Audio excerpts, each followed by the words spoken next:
I'm offended by the language of uprising applied to people who are breaking into other black people's stores and looting them. This is a lack of values. And people who are destroying private property, destroying cop cars, in an uprising against what exactly? Against the black police chief, against a mostly minority police force, against the black mayor, against the black president, against the black attorney general, against against a city council that is 9 of 15 are black and all 15 are elected Democrats.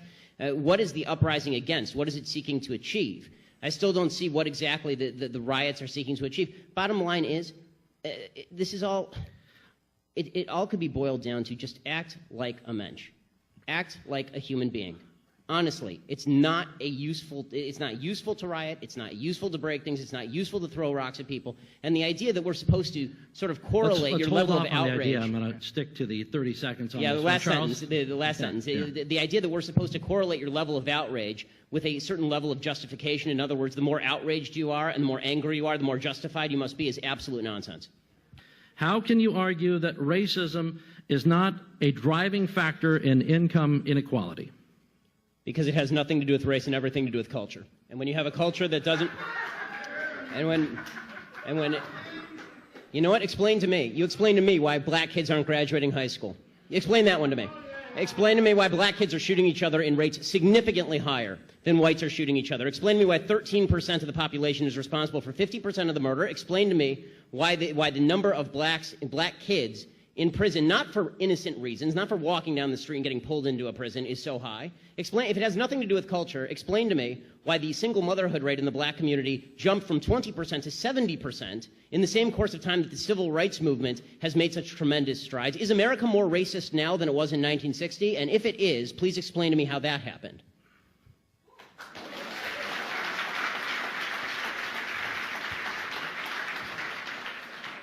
Anybody can jump in. It's an open mic there. But there has to be racism. You can't say there's no racism. Without evidence? No. I'm just saying that I don't know which animal. Maybe we're talking about dogs or something. I'm talking about human beings, and I'm like, human beings are most likely going to have racial prejudices. I'm just so sorry. I'm just so sorry. I don't know. I come from planet Earth. Charles, I want to ask you a question. So your default is that when there is no evidence, racism is the deciding factor. That is no, I was not saying that. I'm just saying that you're going to have sexists, you're going to have racists, you're going to have all this stuff. I mean, I'm just saying that. I agree it exists, but the problem that I'm seeing, and this is the problem with the general conversation, is that there's no solution in simply saying there's racism out there. How does that solve anything? I mean, when you talk about there's institutional racism, what does that mean? Show me a law that is racist in intent, and we will agree. Show me a police officer who commits a racist act like we saw in South Carolina, right, where a police officer shot a black man running away and it was obviously unjustified, and I will agree.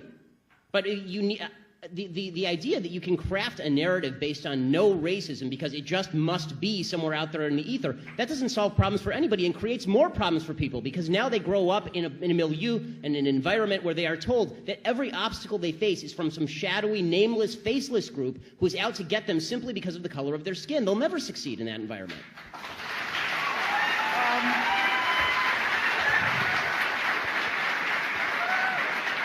On the Black Lives Matter idea, I want to find the people. I want to find the people alongside you who think Black lives don't matter. I'm still looking for those people. Really, I mean, like the implication is, of course, that for a bunch of people out there, for some reason, they're fine with black people getting shot in the street for no reason. Hands up, don't shoot was based on a lie. That's problematic. The idea that there is a huge number of black young men who are being shot for no reason by police officers is not statistically true. It's just not statistically true. The fact is that according to statistical studies at John Jay College, if you are a white man in a similar confrontation with police, you have a better chance of being shot by police than if you are a young black man. More white men are shot by the police every year in the country than young black men are shot by police in the country. The idea that there is a spate, and there's an easy proof. We know all of their names. We know all of their names. When there are 30 million black men in America. Okay, when we know President Obama said that we have a spate, it's a slow-rolling crisis. Once every couple of weeks, we have a case that's under dispute. So let's take his statistic. Okay, so let's say it's 26. No, one is too many, and we all agree. But is it really a slow-rolling crisis with a broad trend across the nation when there are 30 million black people in the entire country, and 26 people are shot under disputed circumstances, and probably at least half of those, the cop is at least justified? In Michael Brown, he was justified. Okay, and so basing it on falsities, you can't base a narrative on lies. We're running out of time. I want to do. The Black Lives Matter movement doesn't believe Black Lives Matter. In fact, they are the single greatest threat facing young black men who want to survive to become old black men. So why have Democrats embraced the Black Lives Matter movement? The Black Lives Matter movement rose to prominence after the fully justified killing of thug 18-year-old black man Michael Brown by white officer Darren Wilson in Ferguson, Missouri. They claimed Wilson murdered Brown for racist reasons. That was totally false. But facts, evidence, these mean nothing to the Black Lives Matter movement and their allies. Defending criminals and rioters and lying about police. That's what matters to the Black Lives Matter movement. So, what do the Black Lives Matter folks want? According to their website, they demand the, quote, immediate arrest of Officer Darren Wilson, a man that even the racist Eric Holder-run Justice Department acknowledged shot Michael Brown in self-defense. The Black Lives Matter movement, they want to see the creation of a, quote, national policy specifically aimed at redressing the systemic pattern of anti-black law enforcement violence in the United States. Most importantly, they want, quote, to decrease law enforcement spending at the local, state, and federal levels. By fighting the cops, the Black Lives Matter movement and their Democratic allies get black people killed. The real threat to young black men doesn't lie with white police officers at all. In reality, cops don't over-arrest blacks. Crime victim reports match arrests in terms of racial data. Sentencing disparities among races, that's an effect of prior criminal history and other variables, but not race. Police actually hesitate more often in violent confrontation with black suspects, and they shoot black suspects less often than white suspects in similar situations. The real threat to young black men lies with other young black men. Black people generally are almost 8 times more likely to be murdered than white people, according to statistician Nate Silver. Murder is now the #1 cause of death for black males 15 to 34, and virtually all of those murders are committed by other young black men. Black men represent approximately 6% of Americans, but nearly 40% of all murder victims and perpetrators. And it's been that way for a century. In the 1920s, one estimate put the black murder rate at 7 times that of whites. In 1950, the black murder rate was 12 times the murder rate of whites.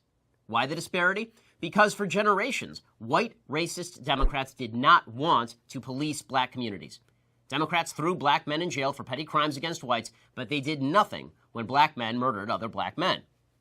The radical Republicans who wrote the 14th Amendment wrote the Equal Protection Clause, guaranteeing the equal protection of the law specifically to stop such abuses. John Bingham, who largely wrote the Equal Protection Clause, he said he wanted the Constitution to provide the same right for blacks to, quote, full and equal benefits of all laws and proceedings for the security of persons and property. That obviously didn't happen. It didn't happen for the same reason that segregated schools for blacks were derelict. Racist white Democrats wanted it that way. That was then. Today, the people pushing against police presence in the black community are black racists, like the people who lead the Black Lives Matter movement and the Democrats they control. The truth is that black communities desperately need more law enforcement. They need basic rule of law so the vacuum isn't filled by gangs. Only the rule of law can create a safe space for business investment, which provides jobs and economic growth. That's why in anarchic parts of the world, places with no rule of law, like Afghanistan or the Mexican border, murder rates skyrocket. As LA Times reporter Jill Levy writes, quote, where the criminal justice system fails to respond vigorously to violent injury and death, homicide becomes endemic. African Americans have suffered from just such a lack of effective criminal justice, and this, more than anything, is the reason for the nation's long-standing plague of black homicide. Of course, while these modern black racists are leading the charge to make life worse for black Americans, it's still those same old white racist Democrats who benefit from the destruction. White racists like Hillary Clinton and Bernie Sanders, who are happy to watch black people die if it means winning elections by race baiting. The Black Lives Matter movement does not fight to save black lives. Rule of law means safety for black Americans. Black Lives Matter pushes lawlessness. And the Democratic Party, beholden to its divisive sponsors, joins in the crusade for chaos and leaves dead young black men in its wake.